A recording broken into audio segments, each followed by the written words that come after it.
With the Merry Christmas, you and me, it's shining in your eyes. When the ring my bells and you are free, a Merry Christmas. Come on, dance.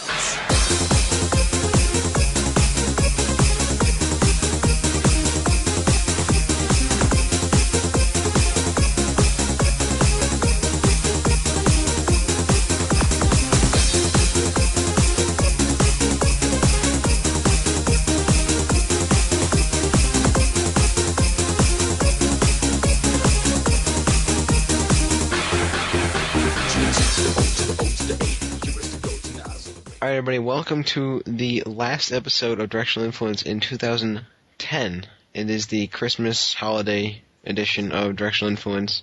Obviously I am Rapture, Dakota of Connecticut, and with me, back again from wherever he came from, is Matt, aka Punishment Divine. How you doing? Pretty good. Now that finals, everything is over with, I can dedicate my time to whatever the hell I want, so I'm doing great this holiday season. Cool. I hope everybody's doing good out there. Unfortunately, Will not be able to make it. He is doing some sexcapade stuff at IMAX watching Tron 3D. Yeah, that's really what he's doing. But anyway, we have a good show for you guys tonight. I know you guys are all getting through the holidays. Christmas is coming up very fast. New Year's right after that. And obviously, shout out to everybody who celebrates other holidays and whatnot. You know, respect that. Cool. Enjoy your Kwanzaa and all that. For this episode, we'll be talking about some recent news and the future, really. MLG recently dropping Brawl from the 2011 circuit, and we'll be talking about the year 2011 as we, approach it a little bit, though we'll obviously save that a little next week since it's sort of a New Year's episode. And then after that, we'll talk about Christmas, because it's just Christmas.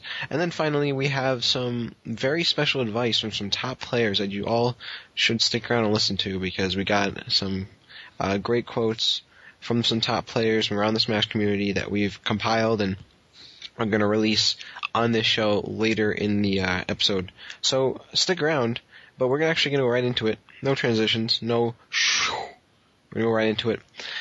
So, Matt, 2011, the MLG Pro Circuit will not have, according to the latest Losers Bracket podcast from VVV Gaming, our other podcast affiliate, that Brawl won't be on the circuit. So what are your thoughts?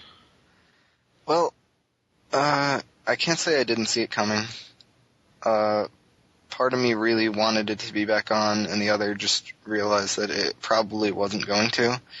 I actually just learned this news today, and I was kind of upset about it, but then I thought about it, and I realized it's not a terribly big deal. And me and Will actually talked about it before he went off to see Tron, and we decided that bigger money and more advertisement is not really what we need, and that really just big money and advertisements tends to bring in douchebags, or douchebaggy types anyways, and we're a grassroots community, and we're used to being a grassroots community. I mean, tournaments for games like Gears, all those games, they're not used to the sort of thing we are, where they see each other every week, because they don't have these dedicated TOs like we do, that are running these tournaments in our local area. They lean on MLG, because that's really their only place where they get to have real competition. And I think that we, as the Smash community, don't exactly need that. We just, we do perfectly fine. We do perfectly fine without it. I see you're getting bombarded by Skype messages. Yes, apparently. Apparently. I definitely agree with you, though. I think Smash as a game, just like any really competitive game, could definitely benefit from a huge sponsor and big venues and all like that. That's why, Halo does so well, because MLG puts a lot of funding into it. However, when you do have such a big grassroots community, yeah, I do agree, it definitely clashes a little bit, because you're going to have that huge grassroots community that has to now adapt to, almost feeling obligated to have to go to these tournaments and try to. And I mean, I never went to one, and I would have loved to go to one, but unfortunately, I don't have the money, I don't have the time or the privilege to really do that at this point, and a lot of people don't. And, as much as people want to say, oh, no Johns or whatever, you play Wi-Fi, but it applies to a lot of people, unfortunately. It's not a game that functions very well online, and it doesn't have a community that can make a transition completely, as we saw, because attendance, apparently wasn't the best, so I thought it was pretty good for a game that had only been on the circuit for one season. And then again, this is the second time that MLG has had only a one-season game. Gears of War 2 was another victim last season. So, yeah, I agree. It's definitely a weird thing that we have here that, we have such a good grassroots community that it almost hurts us to have something like this, though it was definitely a cool experience. Yeah, and, I'm not saying that MLG is a bad thing, because MLG was definitely a great thing. Anybody that went to an MLG can tell you that it's an amazing experience. Yeah, but definitely. when you're faced with the option of going to MLG or going to something like Apex 2010 or Genesis, it's a really hard decision to make. And another reason I think that attendance was sort of low is because I think Adamisk said it in one of his All Is Brawl blogs, is that this community is sort of torn in half between the kids who just rely on Wi-Fi and the kids who regularly attend offline tournaments. And that's the real problem with this game, is that because All Is Brawl, it has this established Wi-Fi community, it sort of takes away from what we're really aiming for, which is a competitive offline atmosphere. Although it is great what All Is Brawl is doing, it sort of takes away because it allows them to engage in a sort of competition without really being in the atmosphere for it. Yeah. And another thing, too, is, as you said, we're trying to establish an offline community, but it's hard to with so many things out there that you have to attend. MLG in and of itself, if you want to be established in that, is a big investment, because you have to attend all the tournaments to keep your rankings up, and you got to win. And, imagine having to do that every 2 months for an entire season. It's plus the big, tournaments. We had Columbus and Raleigh around the same time of Apex. And, imagine being, you have to go to these nationals that the Smash community does itself, because it's a Smash community's tournaments, but now you want to do MLG. It's very expensive. And it's hard to keep people in, going through the motions when you have to realize that all these people don't have, hundreds upon hundreds of dollars just to throw out there to attend tournaments that they may not even win. Yeah, and the other thing is that, especially when somebody like Alex Strife has clearly put so much effort into making a tournament like Apex 2010 happen, it's very difficult to turn down when you're faced between the decision of attending that in New Jersey, huge venue, dedicated to only your game, and going to Raleigh, North Carolina, to play on TVs with lag, to play in a circuit that's not really promoting your game as much as it could be. And although that's not completely MLG's fault, it's definitely Nintendo's fault as well. It still hurt. Yeah. And I don't want to downplay MLG's tournaments at all, because they definitely run good tournaments. But I do want to mention, even though MLG is not on the season next year, little segue here, but all the tournaments coming up, Pound 5, Wobo 3, Genesis 2, plus the next Apex in 2012. I think we're pretty good. We got a lot of stuff coming up, and even though losing MLG is going to hurt a little bit, everybody attend those tournaments, because Brawl is not dying. I hate it when everybody's saying that. Just because we lose MLG doesn't mean Brawl's dying. We got Pound, we got Wobo, we got Genesis, and we got all those locals you can go to, and all those, regionals, nationals, everything. There's so much coming up in 2011, 2012, and 13 and 14, and or if the world collapses in 2012. But there's so much to look forward to. It really is. Definitely. And we're just a strong grassroots community. There's no other way to describe it. And it's really awesome that we do that, but it's also kind of, it's hurtful to our MLG experience. But you know what? I'd say we don't need MLG. It's just, it's not hurting us, but it's not really necessary when we have these tournaments like Pound 5, which if you weren't at Pound 4, it was one of the most hyped tournaments of all time. Wobo 3, which is also an anime convention. They've got a rave going on. I mean, come on, like, we've got amazing tournaments coming up this year, and if you guys are really down about MLG not picking up Brawl for the next circuit, I suggest you go into tournament listings right now and just look at all these amazing tournaments and start planning your trips now. And if you do go to the rave, like, be careful, because, like, seriously, wear protection or something. Yeah, don't drop E. Yeah, definitely. So, speaking of upcoming things, it's Christmas time, and I hope you celebrate Christmas, right? Like, you're not Jewish. Okay, cool. No, I didn't know, I mean, I live in Connecticut, and there's literally no non-Christian people up here. But I lived in Long Island, and there's tons of non-Christmas celebrating people. I mean, half of my town didn't celebrate Christmas, and I think like 1/4 of it didn't know what Christmas was. But Christmas is a great time because you get to see with friends and family. I'm in New York already, actually, because my grandfather just passed, so his timing's never been good, really. And we're sort of celebrating down here a little early because of that, because the wake and funeral's next week. Sorry to make it a little depressed, but it's time to be with friends and family. So, Matt, what do you usually do for Christmas when it comes time for it?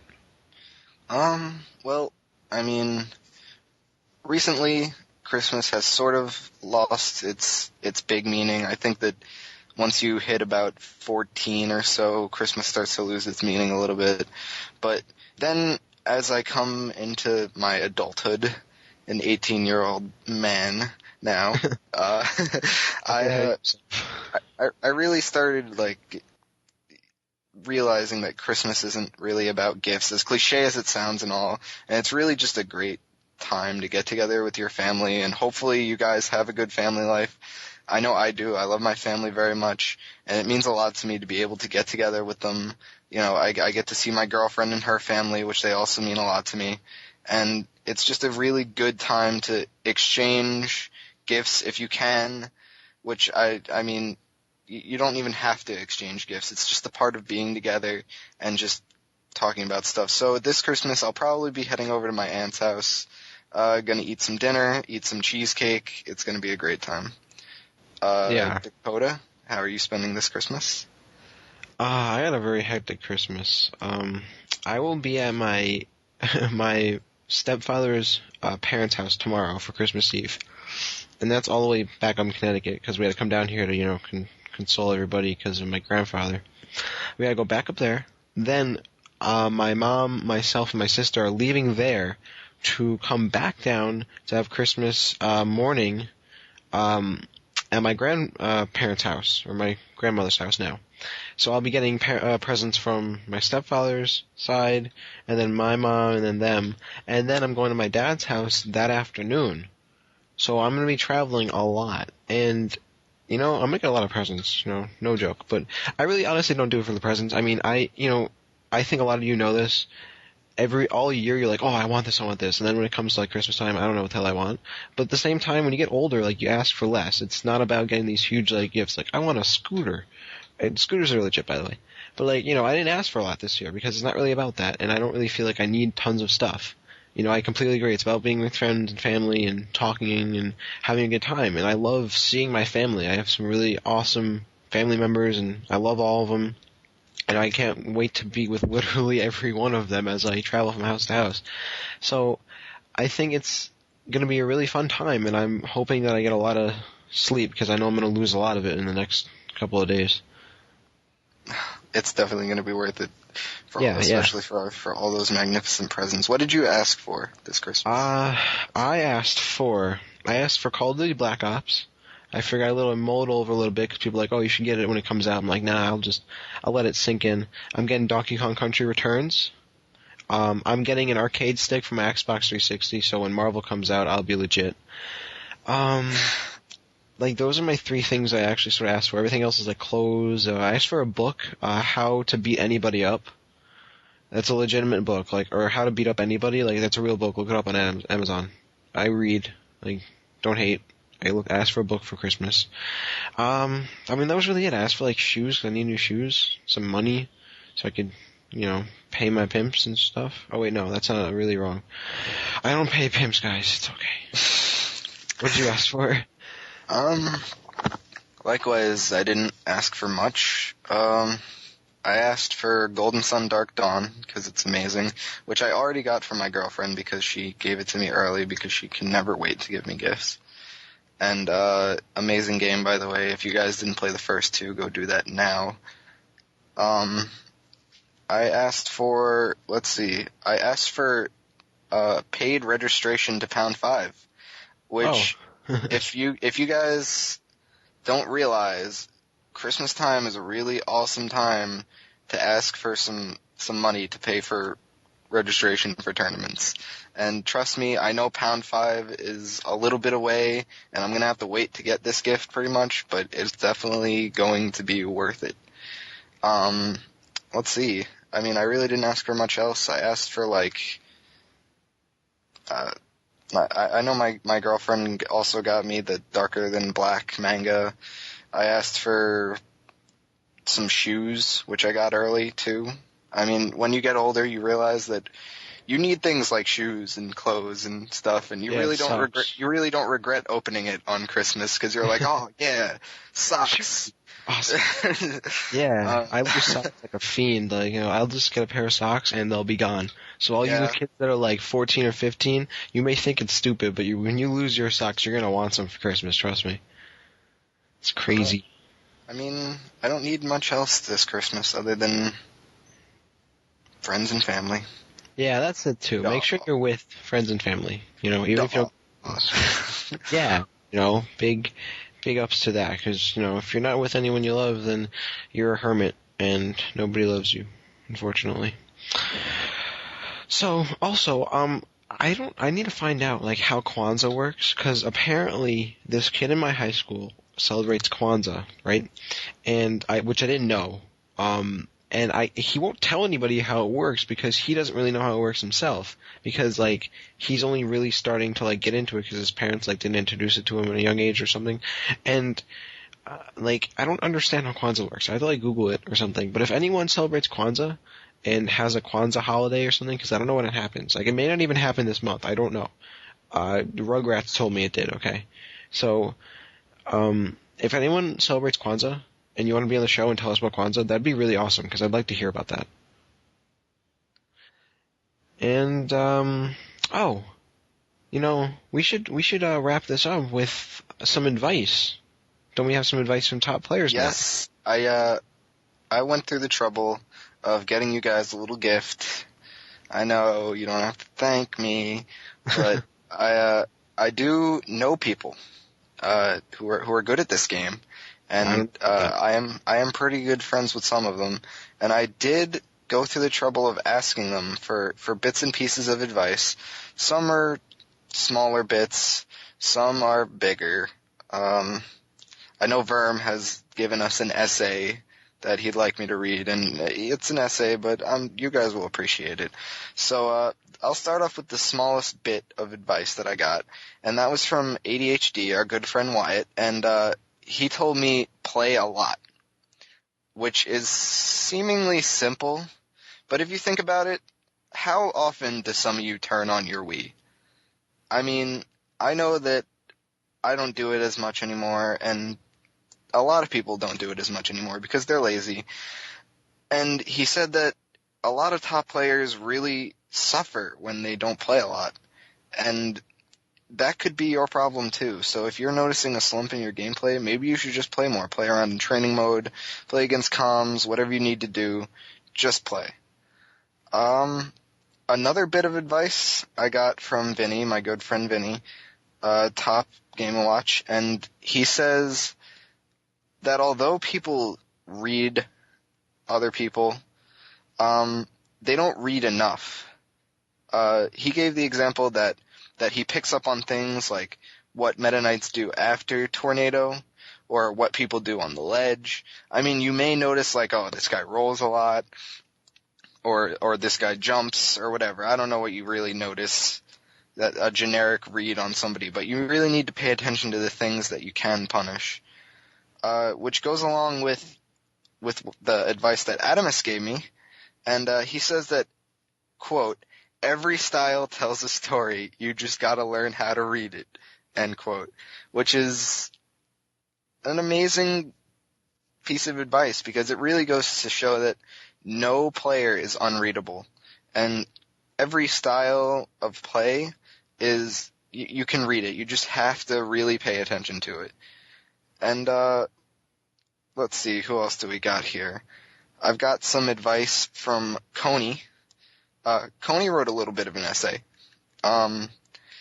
He says that confidence is key, as well as mindset, because so many players in the community come in and say, well, I can beat that guy, and maybe that guy, but never those guys, pointing to power-ranked players. And he says that his biggest piece of advice would be to get some confidence and abandon all perceptions of who is and isn't good. He says, you're good. Yes, you, listener, you're good, and that's all that matters. And if you're afraid of them, ask yourself, why shouldn't they be afraid of you? And that is definitely a touching piece of advice. So guys, if you show up to a tournament and you see Mewtwo King, don't be like, oh man, I'll never be Mewtwo King, because you yourself are capable of anything, so long as you put your mind to it. As cheesy as it sounds, a lot of players have risen from the bottom to the top, and Coney's a very good example of that, being only in the community for about a year or so, starting off rather low, and now he's all of a sudden winning tournaments, beating players like Chudat. I mean, it's really possible. I also got advice from our good friend NinjaLink. It took him a while to think of it, but he said that if he had to think of one bit of advice to give people, he said, stop being afraid to try something new and actually try to get better instead of, quote, being carried by your character, which is very true, because a lot of people, they don't realize, like, what they're doing is getting them hit, or what they're doing is getting them punished, and they're afraid to try new things in situations that they haven't tried before. And that's really important to remember, is that you should always try something new in your game, and that's what friendlies are for. You're supposed to try new things and learn what to do with your character instead of being carried by your character, as he so wonderfully puts it. And that sort of carries into my next advice that I got from Malcolm, who is one of my most influential players, and Malcolm's an awesome person, and he told me that his advice would be to learn why you're getting hit, because you only get hit, quote, when you make mistakes. So stop getting hit and you stop making mistakes, IMO, quote unquote. So you gotta really look into as to why you're getting hit by things, and although it's a little harder in certain situations with characters that have these frame traps, Meta Knight is one giant frame trap, but there's always a reason behind why you're getting hit. Maybe you're not walking enough, maybe you're not power shielding correctly. There's a whole plethora of reasons as to why you could be getting hit. This final essay, which I will read to you guys word for word because I'm not paraphrasing this, is from our good friend Verm Anubis. Verm is infamous for writing essays on things, and it's really a beautiful work of literature that he typed up for me in about 10 minutes or so. And he says, there's one piece of advice that people often overlook. A lot of people look for tips on how to improve spacing. Others often on how to do certain advanced techniques. But the one pivotal piece of information that is incontrovertible importance, I gotta whip out my dictionary for this one, continually gets overlooked and ignored. Being a stoic Ganon pure since day one, If I've learned one thing from this game, it's to never give up. Never let frustration dominate you. Don't be one of those guys who is dissatisfied with his or her performance and whines that they're switching mains because of a bad matchup. I'm Ganon. Best matchup in the game aside from Sopo and Solomar is Ivysaur, and that's not even in my favor. That must suck, guys. Come on. What you call an unwinnable matchup, I call tough. Dedicate yourself. Apply yourself. Don't doubt yourself and give up. Charge that fighting spirit and tell yourself you're going to kick everyone's asses one day. People often ask me how I got to the point I have with Ganon. It's not because I'm an amazing player, it's because I'm too fucking proud to let the frustration of a loss sway me.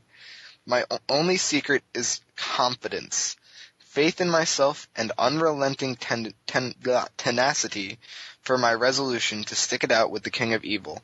If you main Marth, but hate fighting D3s, too fucking bad, son. Deal with it. It may be hard as hell, but realize you're capable of anything if you put your mind to it. Impossible is nothing. And this, guys, is an amazing essay on keeping your confidence up, because this guy, Verminubis, Best Ganon, has not given up. Even though his character is horrible, his matchups are horrible, he has unwinnable matchups, but he doesn't give up. And you know what? His results show that his hard work has pulled off for him. So if you guys see Verm doing this with Ganon, there's no reason you shouldn't be doing it with Falco, Peach. I don't care who you main. They're all better than Ganondorf. So you have no Johns right here. And that, my friends, is the last piece of advice I have acquired for you, unfortunately. But I hope that this all helped you, and that is my gift from DI to you this holiday season. And with that, we're going to be saying good night to you guys, or good afternoon, or good morning, whenever you're listening to this, because we're heading out. The holidays are here, and I hope you guys really enjoy them. We thank you guys for listening ever since we've started. We have one more episode to go before 2010 comes to a close, and we'll be back, as always, because we're that awesome, in 2011. So with that, I hope you guys continue to follow us on Twitter, Facebook, VVV Gaming, Smashboards, All Is Ball. Hit up our other podcast, Losers Bracket. Hit up, everything that we're involved in, because we love, giving you guys the best we can give you. And with that, we'll be heading out. Thank you for listening, and we'll see you guys next week on Directional Influence.